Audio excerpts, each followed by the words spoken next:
Yes. Yes. Just two real quick questions. And I don't know if my microphone works or not. Just talk about it. Just talk about it. Okay. Two real quick questions. One, is there any way some of the general improvement funds could be used to make the tax cut plan budget neutral in case the digital products, whatever tax increase that's being amended to it right now, doesn't go through? And the second question, there was an attempt in the last session to get rid of the special elections. Where they do these millage tax increases. Is there any way that could be passed now that we have more Republicans in the state legislature? What, to get rid of the special elections? Yes. Okay, you might have to remind me on some of that. It was Nate Bell's bill that was done the last time. On the first part of the question, could we use GIF money or excess revenues to cover the offsets for the military retiree tax cut versus closing off some of the other exemptions? The answer is the balanced budget that I presented that funds education, that does public safety and all the other requirements of government has $0 for GIF. And so it is a tight budget, and we're absorbing the $50 million tax cut in future growth, but that's the maximum that we can absorb. And so this had to be offset. And, you know, we talk as conservatives about closing off exemptions, and I want to lower the rate. I want to lower the rate for all Arkansans. We want to get there. And to get there, you got to close off some exemptions. And so we just took 3 exemptions and tried to close those off, and it tells you how hard it is, because every exemption's got an advocate out there.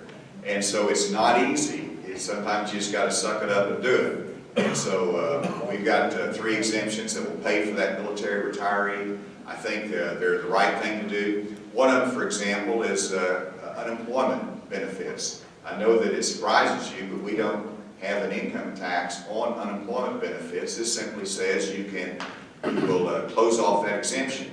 And all but 8 states don't have that exemption. They tax unemployment benefits.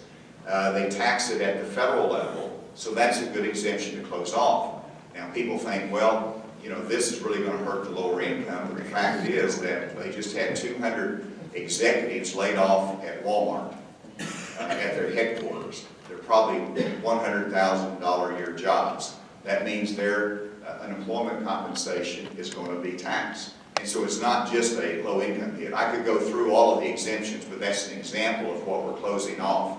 We're also, and this was a legislative-driven suggestion, which was right on target, that you know, we're creating a legislative task force to look at future reforms down the road, get us ready for the 19 session, and what further tax cuts we can have, what further exemptions we can close off, how we can simplify the code and have more extensive tax reform. So there'll be a legislative task force that will be directed at that effort. Finally, you asked about the special elections. You know, I think we all enjoy our elections in November. You know, for example, on school board elections, the legislation did allow us as an option, the school board, to have the election in November versus in some other September is usually when I have them. And so not many school boards had done that, but whenever the state took over a couple school districts, one of them being Helena, West Helena, when we returned it back to school control, that was when the Commissioner of Education, Johnny Key, since we were the school board at that point, we said we're going to have this election in November.